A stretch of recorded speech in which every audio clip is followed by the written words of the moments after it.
Pivoting is not always easy when your clients are really public, because you feel like, can I sacrifice how everyone knows me? I got here, I was introduced to all these audiences in this way. Will this pivot? Will they allow me to pivot? Will they allow me to reimagine what this landscape looks like for not just myself, but for me speaking, I'm pivoting for the business. Every meaningful transformation starts with a risk. The risk to leave what's comfortable, bet on ourselves, and believe your life could be bigger.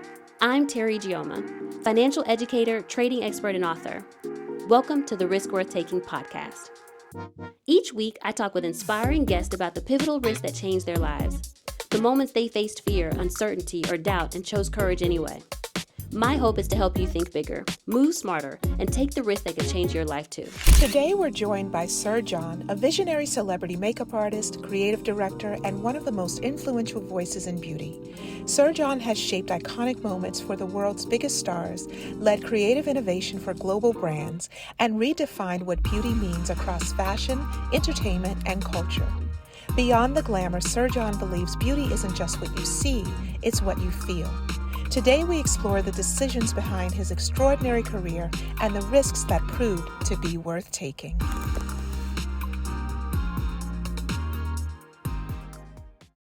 Welcome to the Risk Worth Taking podcast. I'm your host, Terry Gioma, and today we have the remarkable Sir John. He is a celebrity makeup artist who's done all of your favorites, from Beyoncé to Naomi Campbell to Barbie, just everybody. So I cannot wait for you all to hear his story and make sure that you can take risks too.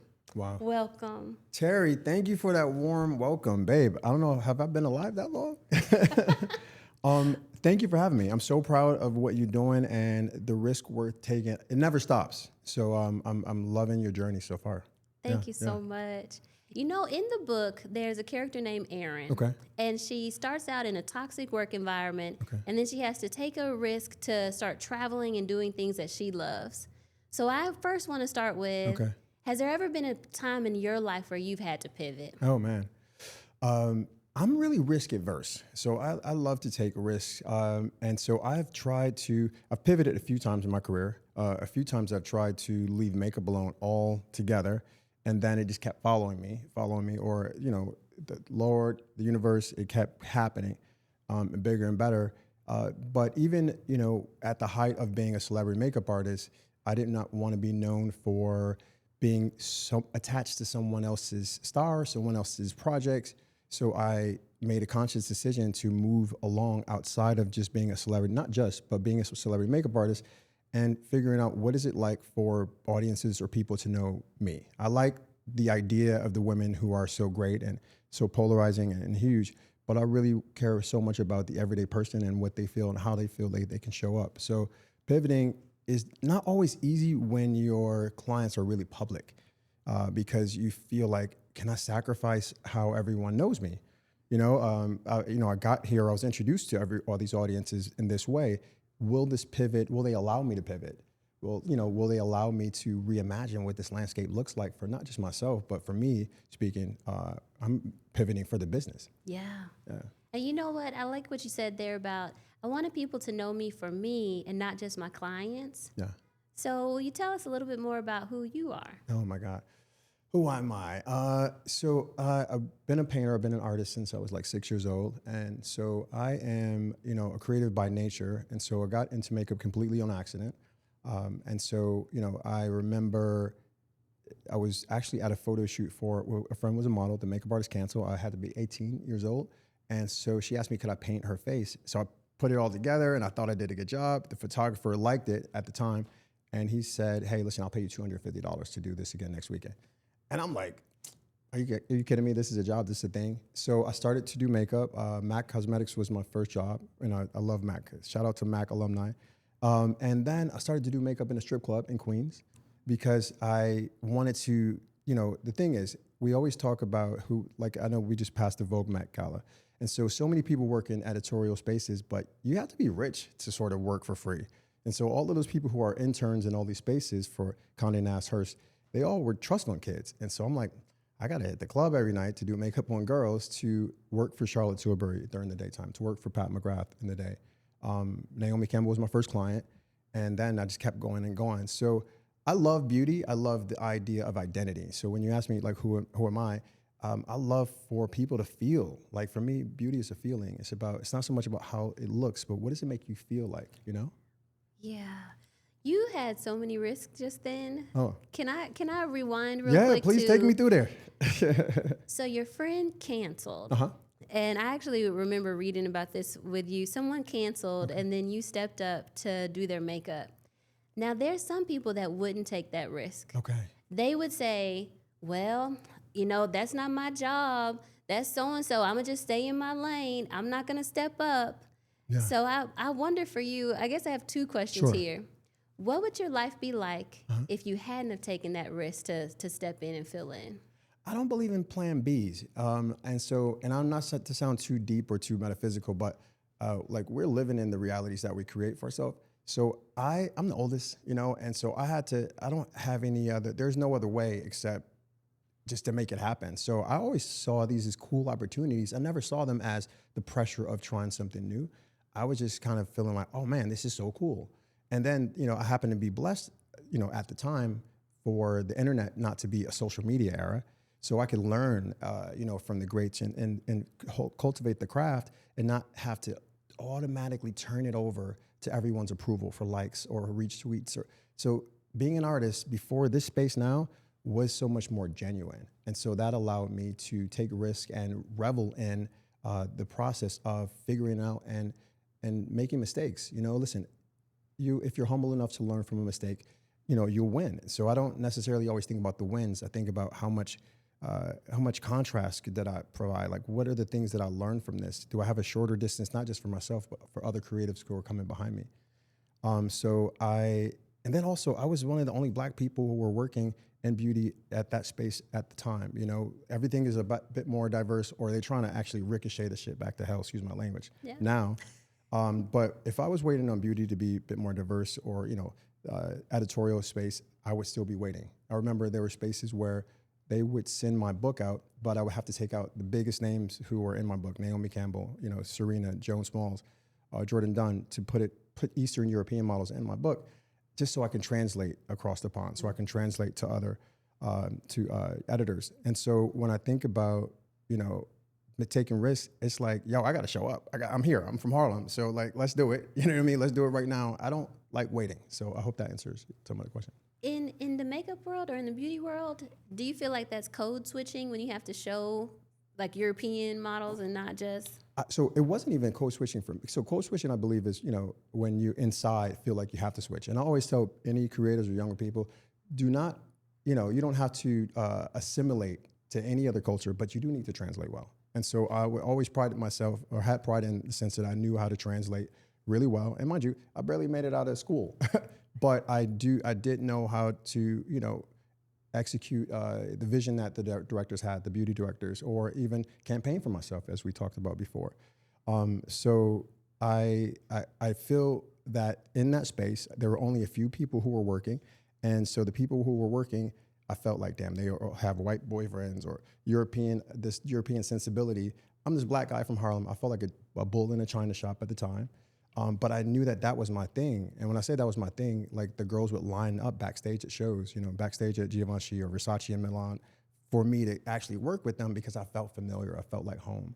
So something was working, even though I was, you know, even though from above, everything, they did not want what I had, but the people did. And so that's why I love the democracy of not just social media, but where we are as a culture, because Dapper Dan says something really key to me. If you follow the culture, you'll never need inspiration. So as long as I'm following the culture and the culture fucks with what I do, I don't care what nobody else says. Yeah. There was one little line that you said there when you said, because of who I am, they felt comfortable coming to me. Yes. And I want to talk a little bit more about that. Like, how do you make people feel comfortable? Wow.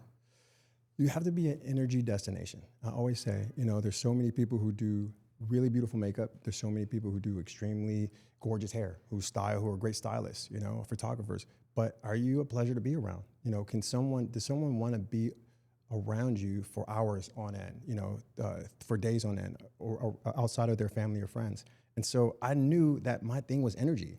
I'm not just coming here to do a beautiful job. Really, the reason people know me is because I come in and I I happen to change some of the atmosphere in the room. And it's not something I take lightly. It also is the point of me doing some work on myself. Like I believed in therapy from a younger age. Even before I could, afford it, I was figuring out how do I hang up my shit before I go to my client? Even though I'm having a bad day or something's happened to me today, how can I let go of that and make sure that this woman who is trusting me so much, I can really help her flower or, make sure she's emotionally 10 toes down so she can do what she has to do. And I love that. Honestly, one of the things I really love about what the business has given me the ability to do is to love on my clients, to love on the people. There's a point in the book where Erin, like she just found out her friend passed away, and then she has to go and smile and still put on a good face. Tell me about a time where you had to do that. All the time. And some parts of you die. I'm going to keep it a buck with you guys. This is my first.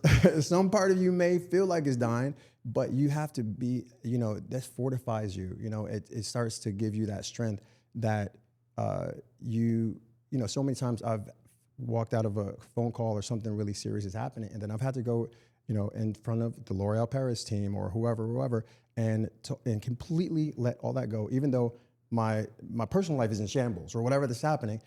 I had to separate and turn something else on. So I used to say that, okay, I have to tap dance. And then someone told me, Sir John, don't say that because you're actually you're not sacrificing any of yourself. You are opening up a fuller portion of yourself. So what I realized is that when you do that, you're actually just increasing your bandwidth. You're not killing a portion of yourself so you can show up here, but you're actually just creating more of a spectrum. We're all a spectrum. Colors are a spectrum, sounds are a spectrum.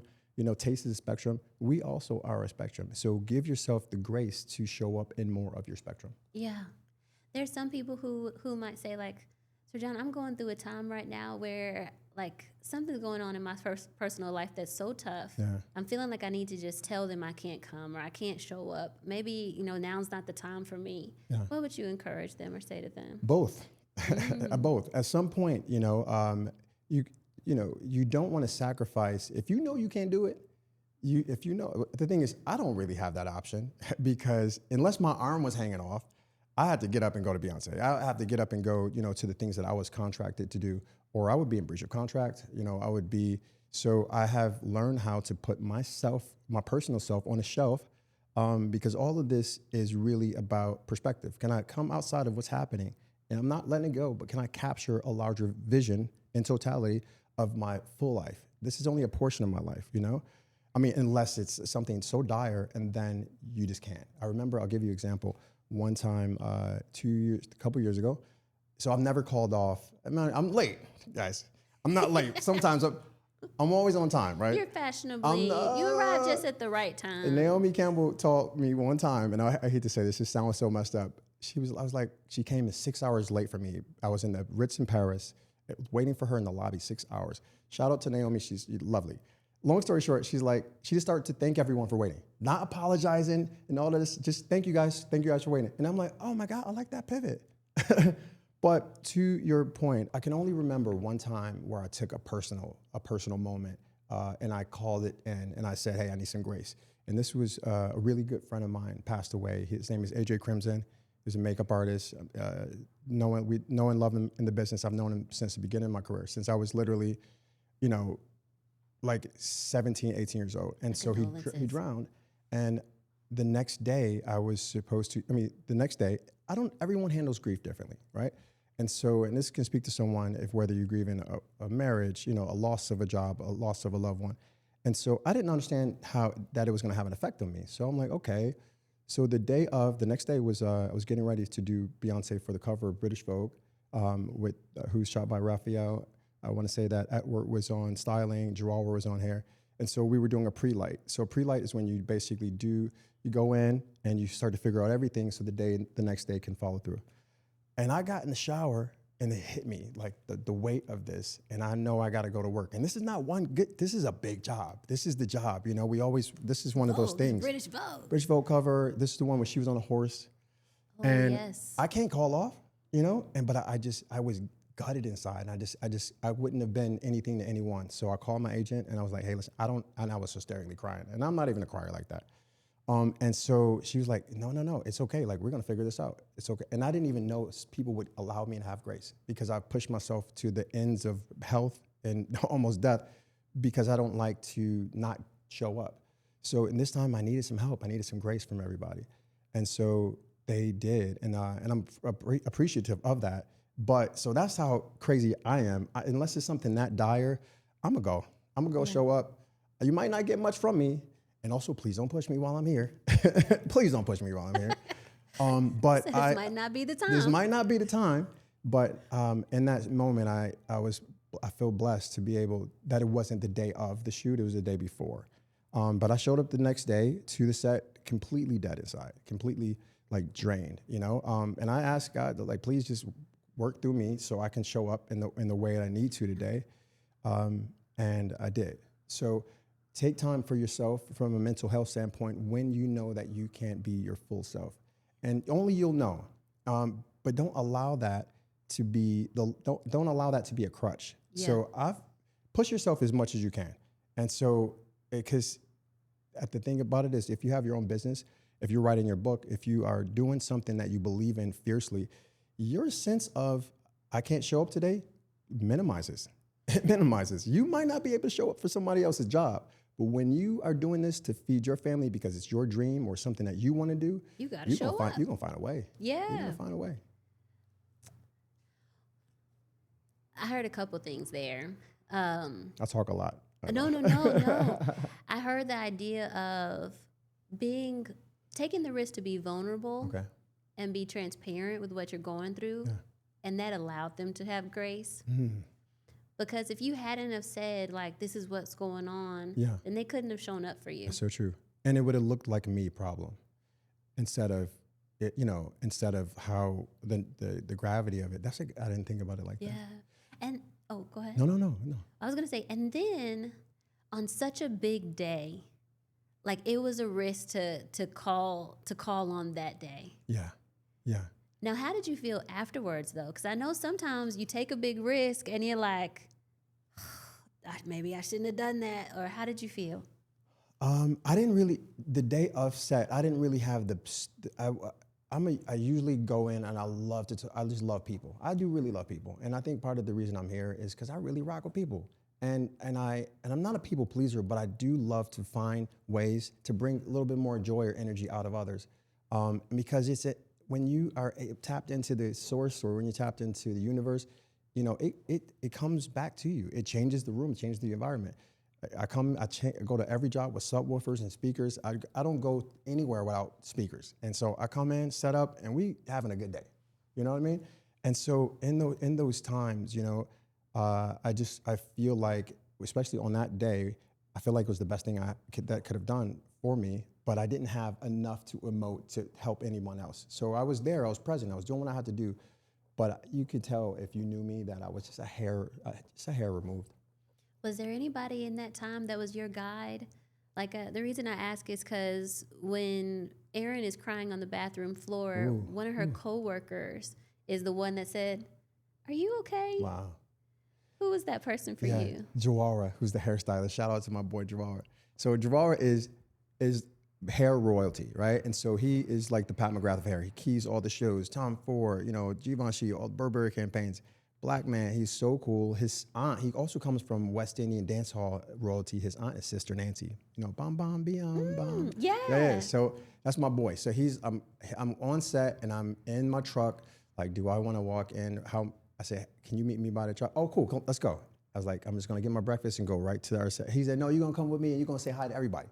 And I was like, bro, I just don't have it in me right now. You're gonna do it anyway.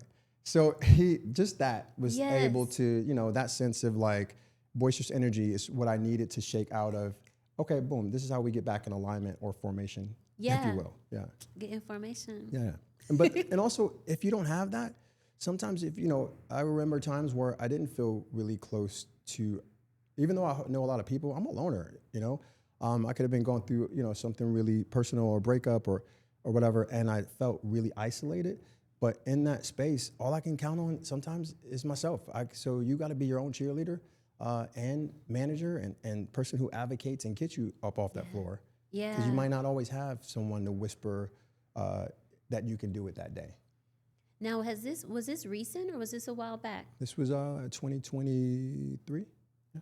So it's pretty, I mean, relatively recent, a couple years, Yeah, but yeah.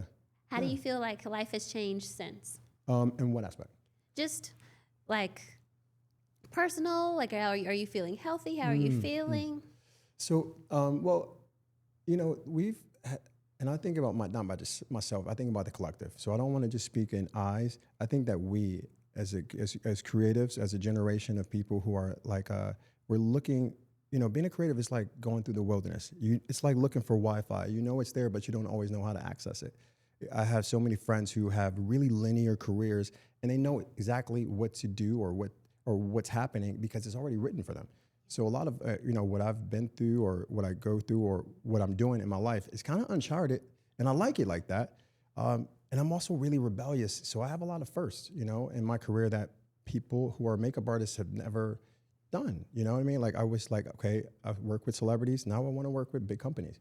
I want to work with all people. So, I went from L'Oreal Paris as the creative director, first Black creative director, Congratulations. to going to South Africa and releasing cosmetics. Then I decided to work with Asia, and right now I'm the creative director for Medicube. So for me, how can I have a multicultural or a global idea of all of us being in sync and doing something that for makeup artists that doesn't necessarily look like what I started? The crazy thing about, the career space that I'm in is that it's called the same thing as the day I started. So at 19, I was called a makeup artist, and I guess at this big age, I am as well. So, but I needed to not do the same thing, for me to be challenged. And I look at so many of my peers, and they do really, really, we're all different in our prospective fields. But what do I have to do? I don't really look at it from a competition standpoint. What do I mean to my people? What am I doing that makes it easier for them to have access to actually say, oh, I know Sir John did this, so it's easy to get a cosmetics contract, or it's easier to be the face of something instead of being behind the scenes. What would you, in your list of new things that you've been doing, what's your biggest risk? Oh man, my biggest risk right now would happen to be risk. I'm thinking of risk now. My risk now look like lack of sleep. I need more sleep than I used to have in the past. No, I would say that my biggest risk now, we were having a conversation earlier in the green room, me and your team, Jazz and I. And this, I don't know if this hits anybody, but it's hit me. And so I've been, so conditioned in my life to look at the big names and feel a slave to these big names. So, and all they are a label and address. I'm thinking about the CAAs, the WMEs. I think about like the iHearts. We are conditioned, especially as Black people, or all people, that this is what success looks like. Success looks like being at these big firms, or if you're a musician, being at Sony or whatever that looks like, Netflix. Mm-hmm. But that's not always where it comes from, And so having the ability, and I hope somebody hears this, to understand that you are powerful enough to make some shit happen for yourself independently. But it's counting on you. It's going to take everything you got. You don't need the big names. You don't need the big, agencies, because at the end of the day, what they want is to figure out the way that you got here. The formula that you took to make your audience love what you do. A lot of us, we take our careers that we've been cultivating for so long. We've been photographers, directors, musicians, and we take that audience that we rock with and they know us, and we take it and we give it away to somebody else. We give it away to these big names and say, okay, cool. At this point, what do you think I should do with everything that I've built for myself? Yeah. Fuck that. Excuse my language. Nah.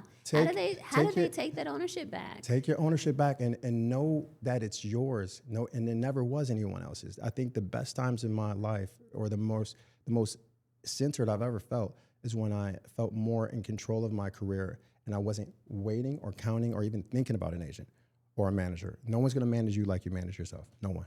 Do you manage yourself now? I have help. Okay. I do have help, and I am blessed to have been through all of those doors and been and signed my name, but I never waited for them to figure something out for me. Never at all. If anything, I'm always a little bit like, I don't know. You know what I mean? Like, so I've hired an office around myself. I have a really amazing people who I love, who I would trust with my last dime. And know the work that I can do, and they can advocate for me. One thing I want to say to anybody who is getting into a new thing or thinking about jumping into a new space is that you got to have people around you, even if it's two, who really believe in the shit that you do. And so, and anyone else who does not believe in the work or whatever you're producing is violently, I'm talking about violently toxic or poisonous for what you're creating. Because a lot of this that we're trying to build for ourselves, a lot of this that we have a vision and we want to see, isn't someone else's. Isn't someone else's. So if you don't have the dream, how can they stop talking you out of the dream? So many people I know are in the same space they were 20 years ago because they listen to other people and their limitations on themselves. And the church should say amen on that one.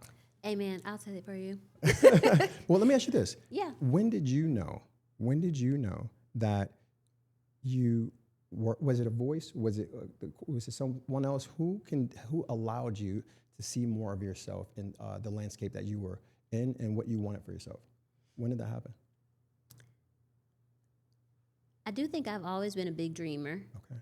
So for me, like, I could say, like, it was God that he just put something inside of me, but I know I've always been a super big dreamer. Okay. And I still am. I dream bigger than anybody around me. And oftentimes I feel a little crazy. Okay. Like, okay, I want to be a billionaire, and I know that I will be. Yeah. It's just going to happen. Like, there is in my head, there's like no question. Or no difference between that and not. And not, yeah. Like, oh, Elon and me are the same. Yes. Yes. In yes. my head, Yep. right? So I've always been a big dreamer. Yeah. And to be honest with you, I've often had to bring people along. Like, I haven't had somebody that was pouring into me and saying, like, you can do it. Okay. Except maybe my grandmother. Okay. Oh man, shout out to grandmothers. My granny, she would pray about it, Yeah. and then I'd get the call. Like, even when I decided to trade and travel, Okay. nobody else in my family had really been overseas like that. Yeah. Like, I had traveled in high school and college, but my mom had always been in Texas for the most part. Yeah. So she didn't know how to trade. She didn't know, she was scared. Okay. But my grandmother, she said, you know what, baby, I prayed about it, Yeah. and I think you should go do that thing. Ooh. I think you should go do that thing you've been saying. Like, go ahead, go travel, go trade. And And grandmas are connected to source energy. they are. Yes. And like she said, she prayed about it. Yeah. So that's what I loved about her. Okay.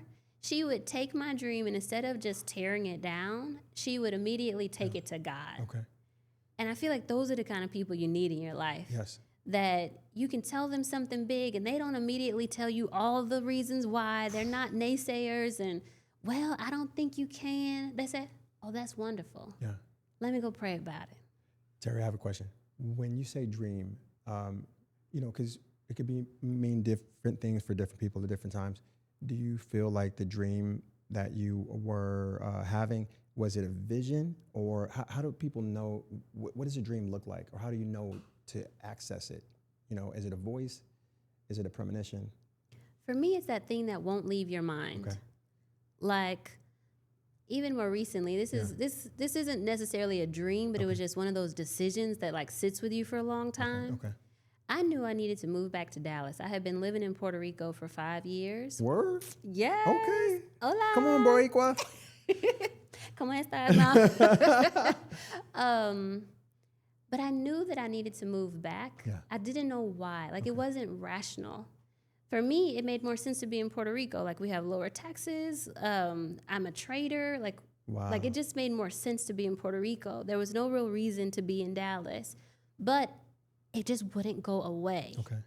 And so now, more recently, I moved back to Dallas, and now all these opportunities have been opening up, and God was like, see, I told you. Yes. Like, this is why I had you do it. Yes. So I think for me, some of my dreams, like, I can say, okay, I traveled around the world, I opened a business, I built like huge companies, but really it's those things that just won't go away. Ooh, I felt that. I got chills just now. You keep thinking about it. It keeps coming back up. And then when people ask you what you want to do, you can easily roll off the tongue what you want to do, but then there's this fear in the back of your head that says, but I can't do it. Okay. Like even the move. I know this sounds so simple, but It was, if someone said, well, what do you want to do? I'd be like, oh, I want to move. But then I'd come back with, but I can't because. XY. Mm-hmm. Okay. You mentioned something just now that I think is key, and it hit me to my core, and then everyone else, I'm assuming people go through, is that the dream is usually so isolating when you have a vision or a dream. And so, feeling, we keep talking about safety, feeling safe to advocate for yourself, or safe enough to talk about the dream or the idea. Especially I'm thinking about women or people who are not used to being in spaces, no, not used to, I should say, who are underrepresented. So can you talk about, is it the idea of being isolated? Is that a good thing? Is that a bad thing? Should we get used to the isolation of having a dream when no one else can really see that dream? So I'm a Bible girl. Okay, yes. And I know when Jesus had this 40-day fast and he was in the desert and he was isolated, and it was just part of the journey.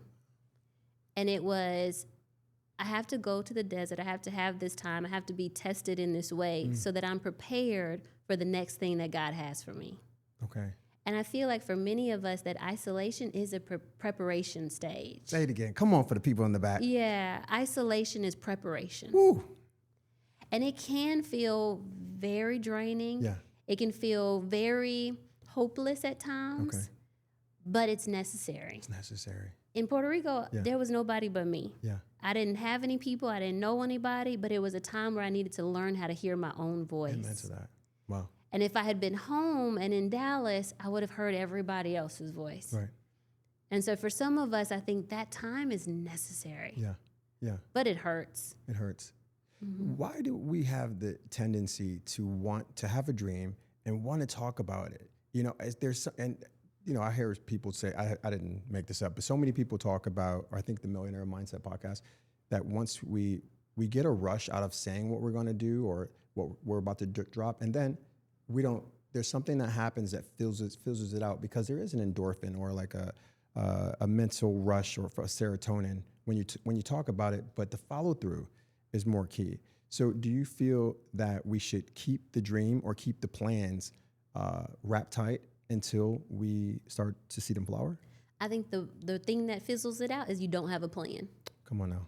Come on. Okay. Like you have an idea, but no plan. Got you.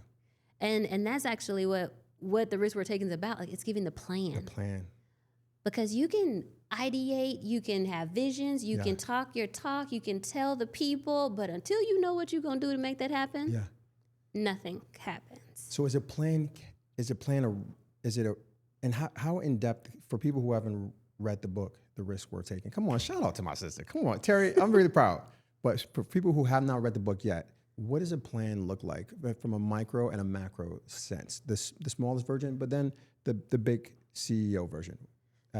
Great question. Okay. I think there's a plan for how you take risk, and I call it the SMART risk plan. Okay. And then there's a plan for how you invest, and you learn both in the book. My book is out! Yes, it's finally here. It's in stores now. In all the places that you buy books, Amazon, Barnes & Nobles, get a copy of The Risk We're Taking for you and a friend. If you all have been thinking about taking a risk, this is the book for you. Erin learns how to take smart risks that change her life, and you can too.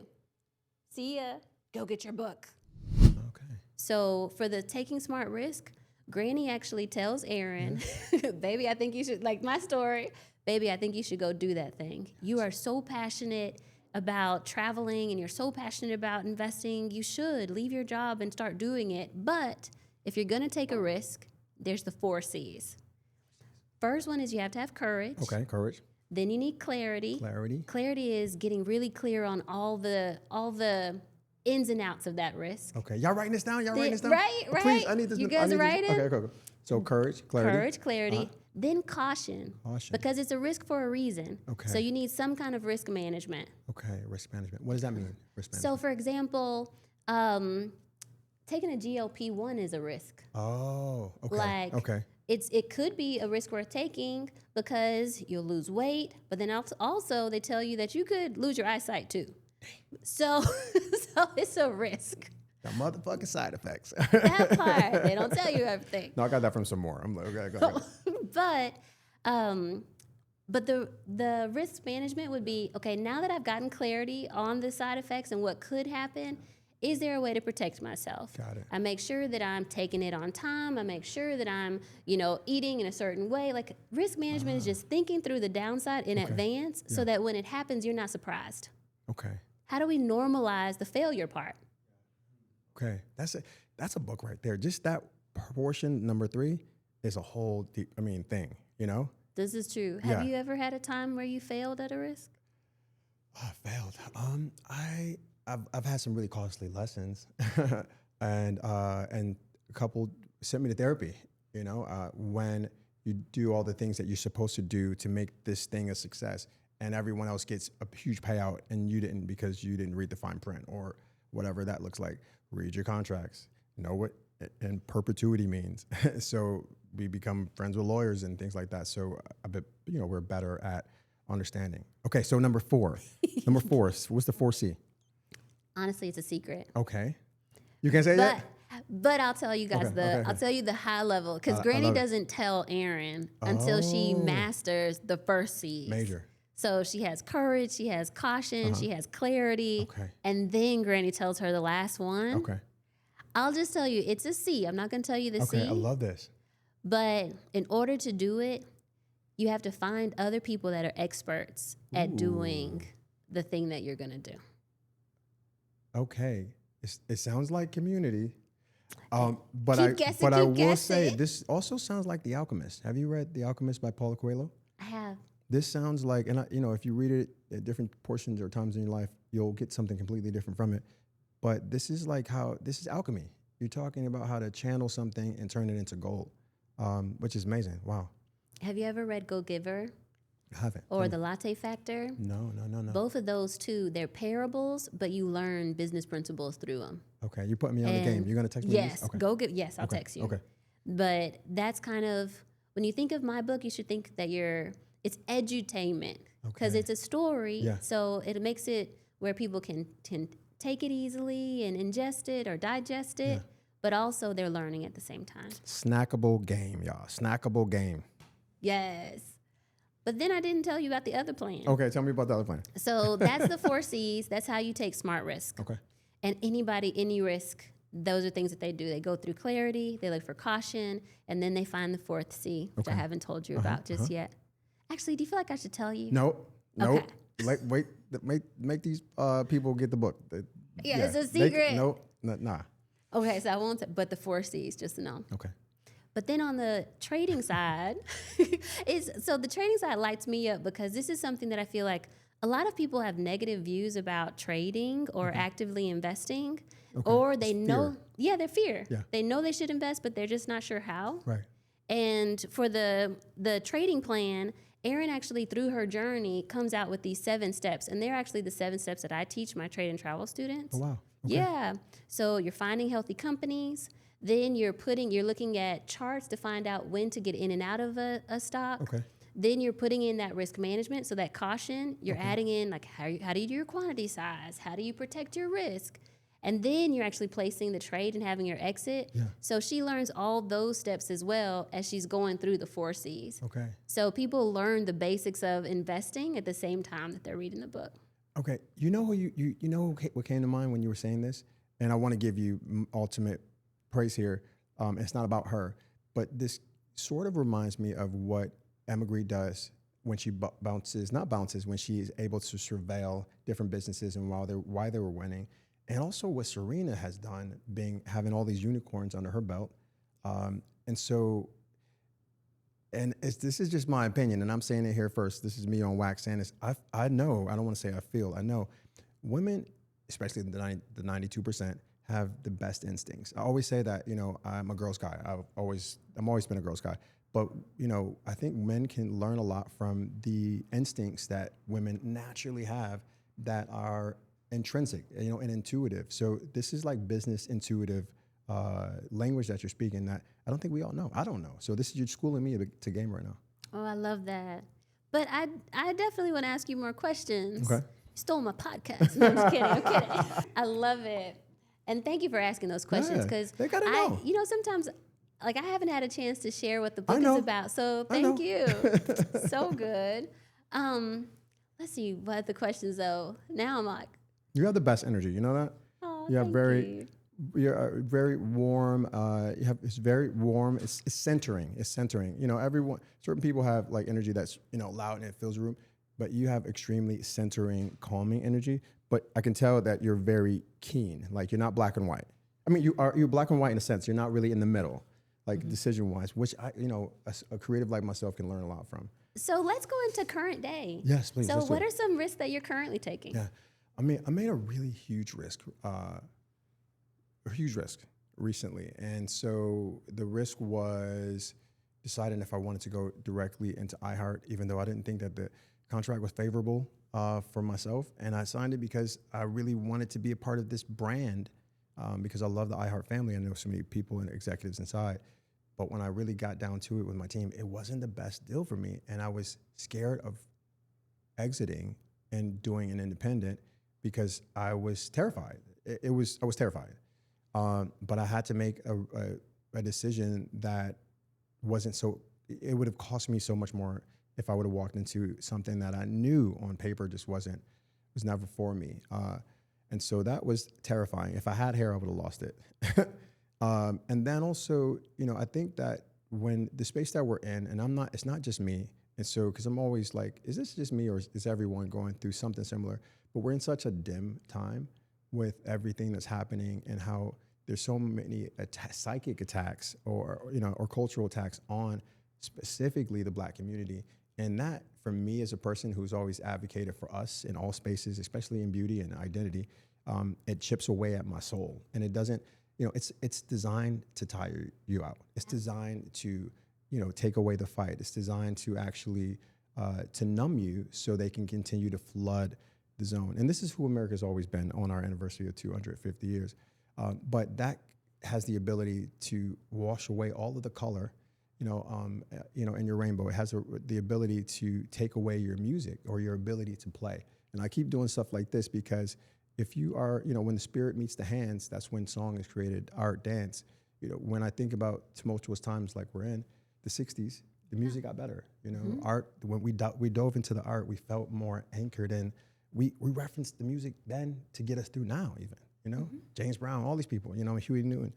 And so I have to figure out ways to feel really safe in my body, even though I feel attacked from demographics that are fearful of our greatness. And so as an artist, I have to show up. I have to continue to be a storyteller. And what does that look like?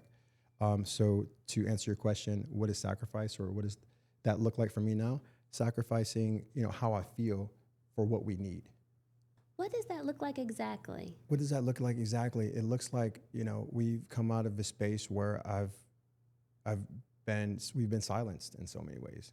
People who are vocal, who happen to be really vocal and visible, we're the first under attack. I remember when everything was happening with Palestine, I got an email from agents, Sir John, you might not want to be so political right now. Or, I was about to go on a stage and speak, in front of 2,300 people. And Sir John, let's try not to be so political at the moment. It's an election year. So you want things to be greenlit. You want projects to happen, but being conformity is sometimes what allows you to continue to cash checks. And so what does that look like? Sometimes it's sacrificing, selling out. Listen, I'm not a Bible guy, but if you gain the world and lose your soul, and so I'm not trying to lose mine. And so does that mean I'll have a little bit less green, I won't be able to write or get something green lit or translate that well in front of people who are finance people or who care more or less about me marginalizing my view of what's happening? Then fuck them.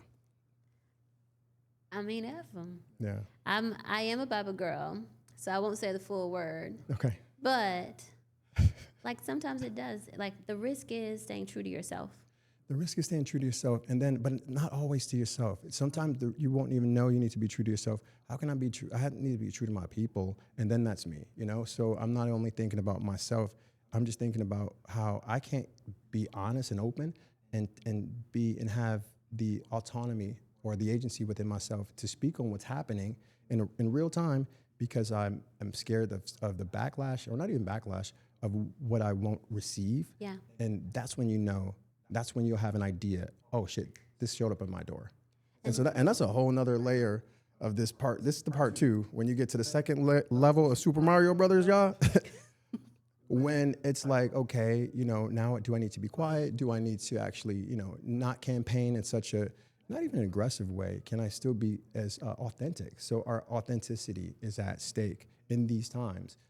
So I look at, when you ask me the question of what sacrifices or what did I need to do to, Yeah, what risk are you currently taking? these are the risks. Yeah. And the truth is, your risks are universal risks. Like being able to stand up for what's true. You were talking about, like, I want to be able to speak out about Palestine, but they're telling me that if I do, I might lose XYZ. Oh yeah, in real time, and not just myself, but all of us. And so, and I'm coding this because this is all coded, but use your imagination, and so all I can say is, what do we do during this space? We have to continue to be storytellers, because everyone, the whole world knows strength and knows freedom or knows courage because of Black people. Yeah. There would be no gay rights, women's rights, animal rights without civil rights. What does it look like when you said that you have to represent yourself? Yeah. Because of these things, is that why you would want to represent yourself more? I would want to represent myself because I know how to sell myself. I don't trust anyone I don't trust anyone to sell me in a room unless they know my impact, they know what I do really well. I don't want to give it to someone else who may just drop the ball. That's why I really do love campaigning for myself, or I even tell my agents, just get me in the room, or let me just jump onto a Zoom. You do not have to close this for me. I'm the closer. And that's kind of unheard of because everyone else thinks that they should, nope, no, fuck that. Let me close my own deals. Let me talk. Yes. No, it's important, for us to talk, off wax, for us to be able to talk about shit like this now. It's serious. And it's evergreen. When I say evergreen, this is going to be just as contemporary of an idea or of a topic 6 months from now or a year from now than it is today. As long as we have, anyone in leadership like we got right now, it's going to be evergreen for a minute. It's not, for me, I don't even consider that leadership. I think it's an agenda. It's, but that's a whole nother conversation. Yeah. Okay, boom. Let's do that rapid fire. Okay. We talked about your journey, but there's some people that are going to really want to know about just your risk in the beauty world. Okay. And I wonder from people that are trying to go up in the ranks in beauty, sure, are there, as someone who's been through it already, are there any advice or things that you would tell them? Wow. You have to be able to be willing to walk away from what you think looks really, really great. If you believe in yourself and also believe in that another opportunity will come, and this just is not the opportunity for me. I think the biggest saviors, or if I look at a parallel journey of decisions that were the biggest, that I felt like I was kicking myself for walking away, or what should I have just said yes and signed my name? Every single time I second guessed or I said no, I'm proud of those no's. I earned those no's. Yeses are expensive. Yeses are very expensive. And then also, you got to know why people rock. You gotta know why people rock with you. And this is just for me, this is Harlem speaking. This is before I even knew any of the game.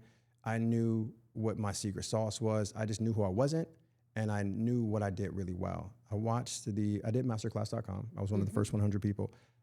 Kim Kardashian has a masterclass, and in her masterclass, she gave some really cool keys. One of the things she says is, do what you do so well, and then market that to people. You don't have to reinvent the wheel. Find what you do really well that's already working, and then magnify that. So if no one else can, I would just say that. It's basically knowing yourself, know what sets you apart from anyone else, and you will have no competition. I don't have any competition. I love all of the other makeup artists who are known by first names, Mario, Patrick, all of the boys, Diane, Pat McGrath, Charlotte is my old boss. But they're not me, and I'm not them. I couldn't do what they do, and they damn sure can't do what I do. Yeah. And talk about pivoting, too, because sometimes, we talked a little earlier, we mentioned it at the top, but They can't do what you do. You've also pivoted into some different worlds. Pivoting is also extremely difficult. It's like turning a big ship. You have to do it sometimes slowly, sometimes it's abruptly, but often it's in the dark. It's not. There's not a lot of light when you pivot. It's a very scary. It's the most fragile time you'll have is when you're pivoting. And so sometimes you don't want too many eyes on you when you're pivoting. At times you need safety. You don't want anyone to know. You want to keep everything embargoed because you need to feel safe and confident in your move or your decision to be agile. So in that space, you're at your strongest and weakest at the same time. What would you tell someone that's going through a pivot right now? Clear anybody out who, even if it's your kids or your husband, and I'm not saying clear them out like get them out your house, unless you have to, but clear any energy that is not conducive to the growth that you need. And you can check out. You can still be in a house full of people. You can still be, laid next to your husband or your wife every night, or whatever that looks like, and still slightly save something for yourself that no one can take from you. If you feel like your dreams will be breached, if you tell your husband and he said, because he doesn't see the vision, don't tell his ass. So it's just as simple as that. Save it for you. Safety is key. Yeah. Yes. And I would add, find that safe person. Yeah. Like if you are going through a pivot, find that person where there is some safety there and you can share there. You might not have that ability. Sometimes you might have to show up to the new person as a new bitch. And not the old one swinging into a new idea. You might have to show up knocking on a door as a fresh person because this is the new life, the new direction, and not have the luxury, this is a luxury, of having someone see you through the old and into the new. Show up as the new. I love that. That's so true. Yeah. You talked about this thing of, okay, trust fund babies, they can intern for free. They're not like us. Right? But we got to figure it out. Yeah. So there was 2 questions I had there around. One, how do you take a risk when you don't know if you're going to have the money to afford it? One thing I do learn from trust fund kids, I don't want to say trust fund kids because I don't, listen, I look at I learned you can learn from them the ease of being able to show up without trauma.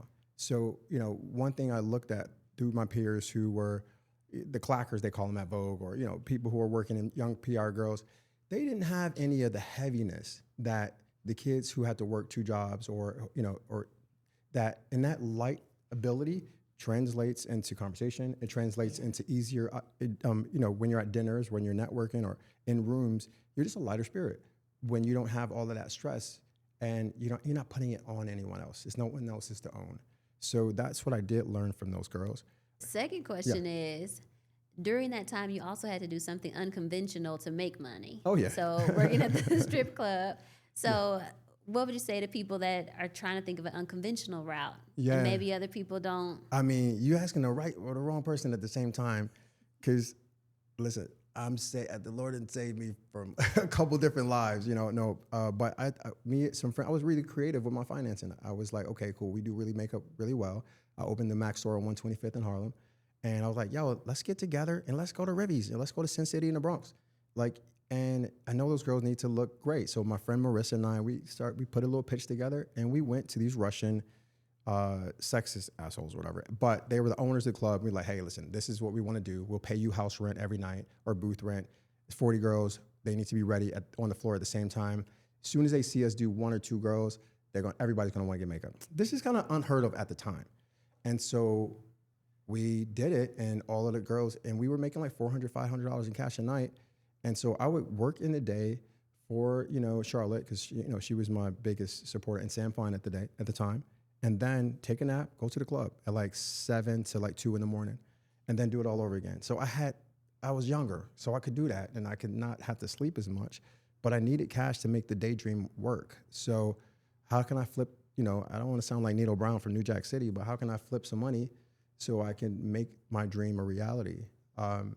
And even if I had to go back home, I didn't have the option of going back home because, I'm the oldest and I saw a dream for my family that we didn't have at the time.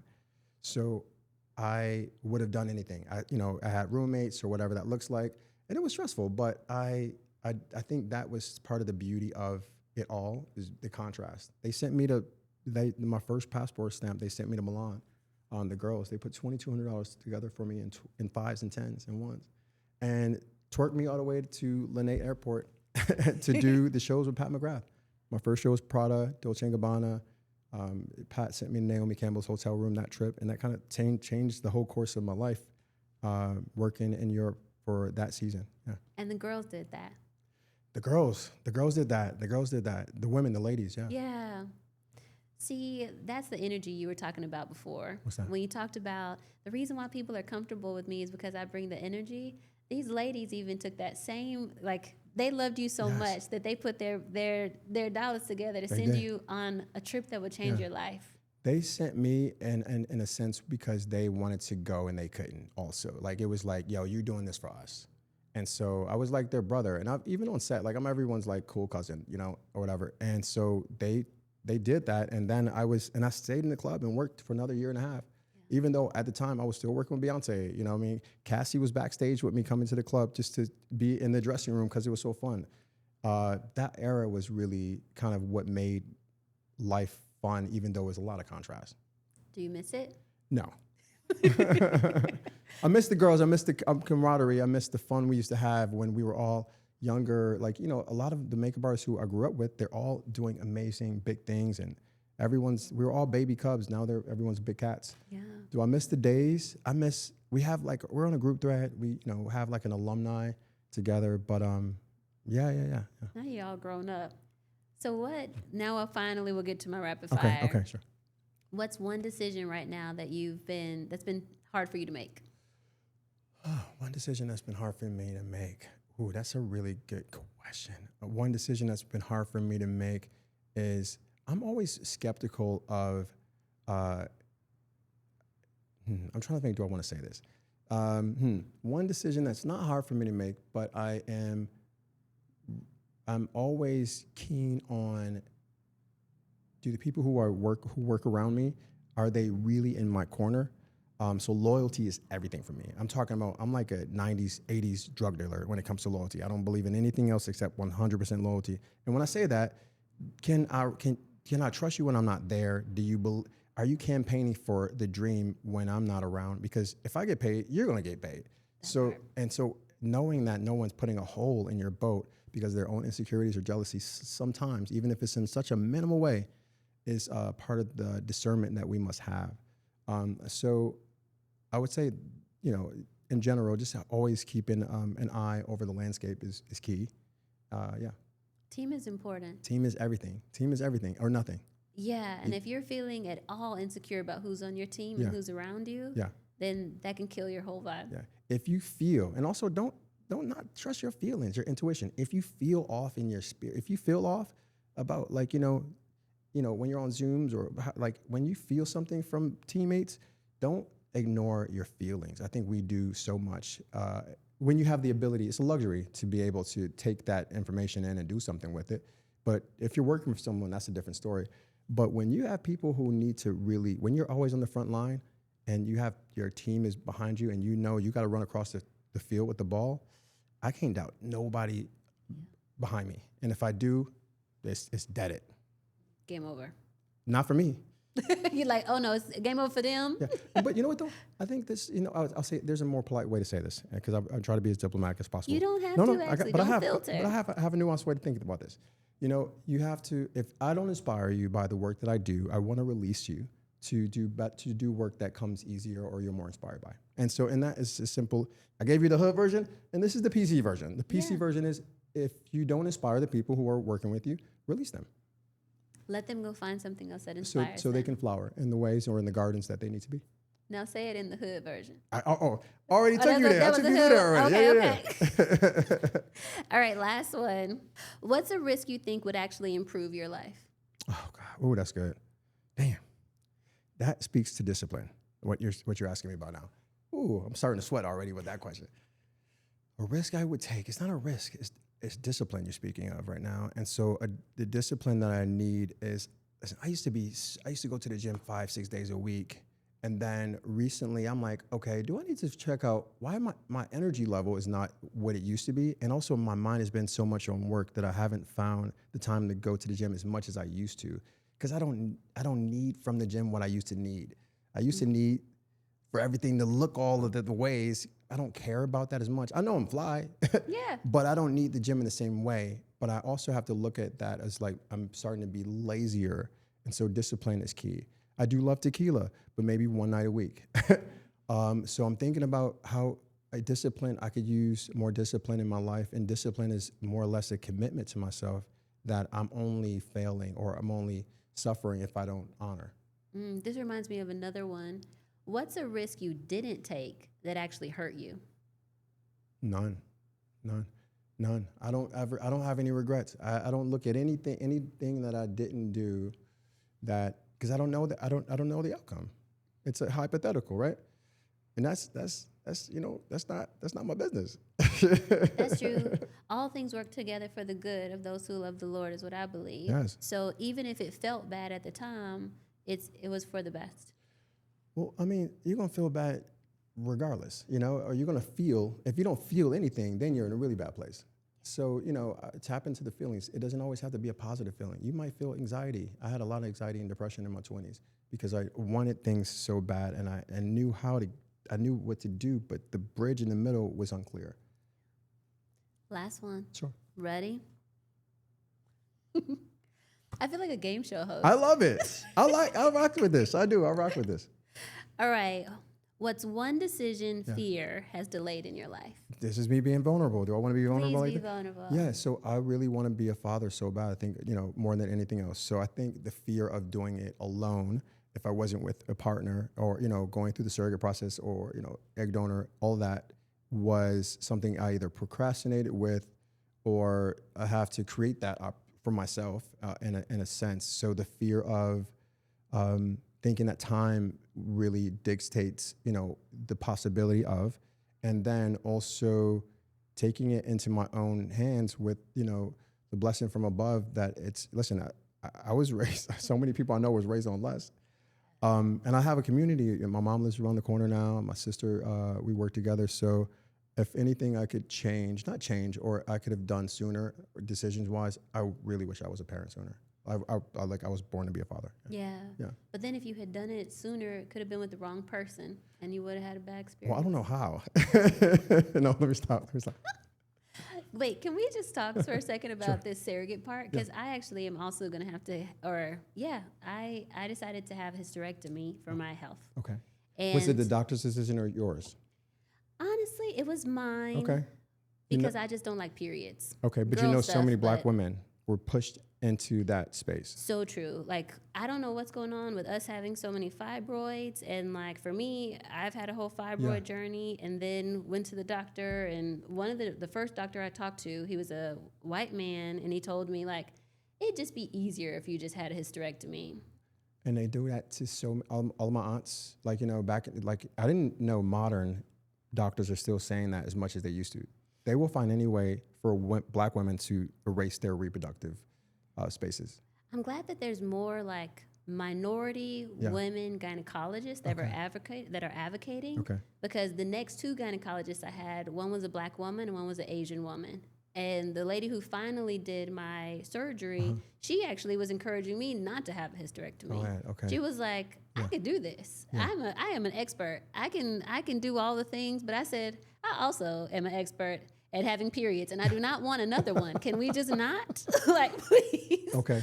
So the birth fund, shout out to Elaine Wells-Roth, I've been a part of for such a while. And so infant mortality in black women in the medical, healthcare space, there is so much of a reason to be not just trepidatious, to actually be not cautious, but the distrust that you have toward those spaces, you should instinctively have. Is real. Yeah. And is important.